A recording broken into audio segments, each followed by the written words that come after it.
CM किसान बा मुख्यमंत्री किसान योजना रे आपण मानकु ऑनलाइन अप्लाई करबा को एले कालिया योजनार आईडी दरकार पड़ता है। तेबे कालिया योजनार आईडी केमिति पाई परिबे आपण माने सेति पई आपण मानकु गूगल क्रोम ब्राउजर ओपन करी सारला पर एटारे जो सर्च बार देछि सर्च बार रे आमे एटारे सर्च करिबा कालिया योजना लिखिकी सर्च करिबा। आमे सर्च करी सारला पर आपण मानकु एपरि इंटरफेस खोलिबो। एटारे जो प्रथम वेबसाइट आसुची now your application status Kalia portal तारी ऊपर क्लिक करबा। एबे आमे तारी ऊपर क्लिक कर देउची। क्लिक करी सारला पर एपरि इंटरफेस खोलिबो। आमे चाली आछे कालिया portal.odisha.gov.in रो ऑफिशियल वेबसाइट को मु ए वीडियो रो डिस्क्रिप्शन रे मध्ये लिंक टा लगाई देछि। आपण माने चाहिले वेबसाइट को आसी परिबे। आसी सारला पर एटारे देखंतु now your application status देछि। तले देखंतु एटारे आधार एंड टोकन नंबर देछि। आमे हमर आधार नंबर टाको ए बॉक्स भितरे एंटर कर देबा। मु एटारे मोर आधार नंबर टाको एंटर कर देउछि। आधार नंबर टाको एटारे एंटर करी सारला पर एटारे देखंतु 100 देछि। तारि ऊपर क्लिक करबा। एबे आमे तारि ऊपर क्लिक करी सारला पर एपरि इंटरफेस खोलिबो। आमे तळको स्क्रॉल करबा। तळको स्क्रॉल करी सारला पर एटारे देखंतु पर्सनल डिटेल्स देछि। जेपरि कि एटारे Aadhaar card number, farmer category, applicant name, एटारे एप्लिकेंट रो father's name, district, block, GP बा ग्राम पंचायत, विलेज देछि एटारे। तेबे आमे तळको स्क्रॉल करबा। तळको स्क्रॉल करी सारला पर एटारे देखंतु ऑनलाइन ग्रीवेंस एप्लिकेशन स्टेटस देछि।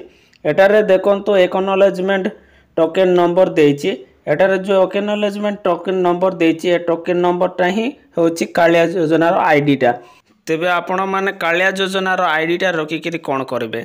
तेबे सीएम किसान योजनार ऑनलाइन अप्लाई करबा को एले आपण मानको कालिया योजनार आईडी टा केउति पय दरकार पड़िता है।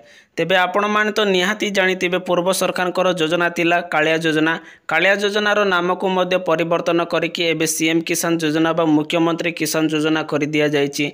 पूर्व सरकार कर योजना केते गुडा चेंज करि दिया जाउछि। कालिया योजनार आईडी टा कोन पय दरकार पडुछि कि आपण मानको सीएम किसान योजना ऑनलाइन अप्लाई करबा पय हुए तो आपण मानको मागी पारे सीएम किसान योजना रे ऑनलाइन अप्लाई करबा पय कृषक ओडिशा पोर्टल रो आईडी टा बा एप्लिकेशन स्टेटस टा मागी पारे।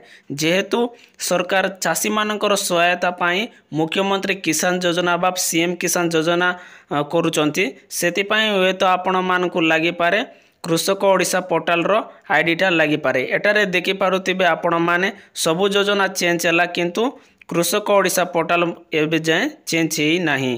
तेबे आपण माने कृषक ओडिशा पोर्टल रे जदि ऑनलाइन अप्लाई करिसंती ताले आपण माने कृषक ओडिशा पोर्टल रो आईडी टा केमिति पाई परिबे। सेति पय आपण मानकु कृषक ओडिशा पोर्टल रो वेबसाइट को आसीबे। मु ए वीडियो रो डिस्क्रिप्शन रे मध्ये लिंक टा लगाई देछि। आपण माने वेबसाइट को आसी सारला पर तळको स्क्रॉल करिबा। एबे आमे तळको स्क्रॉल करी सारला पर एटारे देखंतु नाउ यू आर स्टेटस देछि। एटारे देखंतु एंटर आधार नंबर देछि। आमे हमर आधार नंबर टाको एटारे एंटर करि दबा।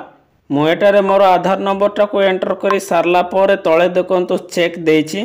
तारि ऊपर क्लिक करिबा। एबे आमे तारि ऊपर क्लिक करी सारला पर एटारे देखंतु डियर एटारे ना देतिबो। एटारे यू आर एप्लिकेशन आईडी देछि। ए एप्लिकेशन आईडी हुए तो आपण मानकु सीएम किसान बा मुख्यमंत्री किसान योजना रे ऑनलाइन अप्लाई कला बेलकु हुए तो लागि पारे।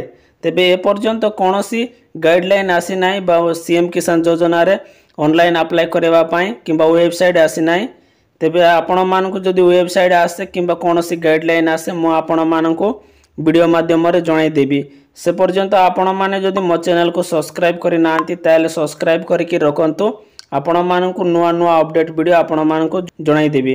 तेबे ए रहिला किछि नुवा अपडेट आपण मानकु पय। जदि आपण मानकु वीडियोटा भलो लागितिले लाइक करिवे, सांग मानक सहित शेयर करिकि जणाइबे।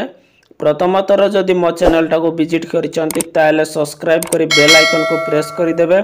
एमिति इन्फॉर्मेटिव वीडियो आपण मानकु सर्वप्रथमे ए चैनल माध्यम रे देखिबाकू मिलि परिबो।